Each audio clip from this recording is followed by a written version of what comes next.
नमस्कार, वैद्य परमात्मा Thackeray, Ayurveda and chronic disease consultant. आजचा जो रेटिनाच्या संदर्भातला जो आजार आहे तो स्टारगर्ड डिसीज हा मोस्टली जेनेटिक डिसीज मध्ये येतो आणि या आजाराचं जी दृष्टी आहे ते हे हळूहळू कमी करतं।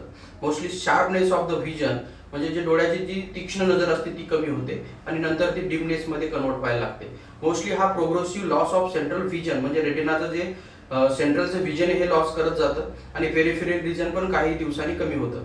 मोस्टली हा डिसीज जो मॅक्युलाचा जो पार्ट आहे रेटिनाचा, सेंट्रल ऑफ रेटिना, याच्यामध्ये फॅटी जे येलो कलरचे सेल्स नवीन तयार व्हायला लागतात आणि नंतर हळूहळू रुग्णाची दृष्टी कमी व्हायला लागते। मोस्टली स्टारगर्ड डिसीज हा काही लक्षणं दाखवतो, तो म्हणजे लॉस ऑफ क्लिअर व्हिजन म्हणजे जी व्हिजन आहे ते clearness, sharpness of the vision हे कमी होतं।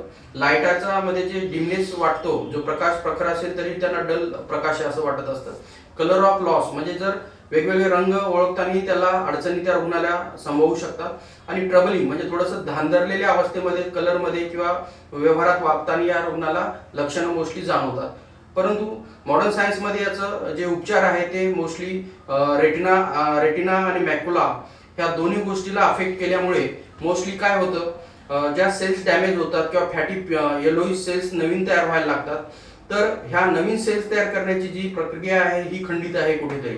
म्हणून या आजाराला मोस्टली पंचकर्माच्या उपचाराने लवकरात लवकर हद्दपार करू शकतो। याच्यामध्ये नेत्रतर्पण, नेत्रपिंडी आणि पाताभ्यंग, शिरोधारा, अंजन आणि स्टेम सेल थेरपी यासारख्या उपचारांनी हा आजार कायम स्वरूपाचा जो पुढे व्हिजन लॉस करणार आहे त्याला आपण निश्चित थांबवू शकतो।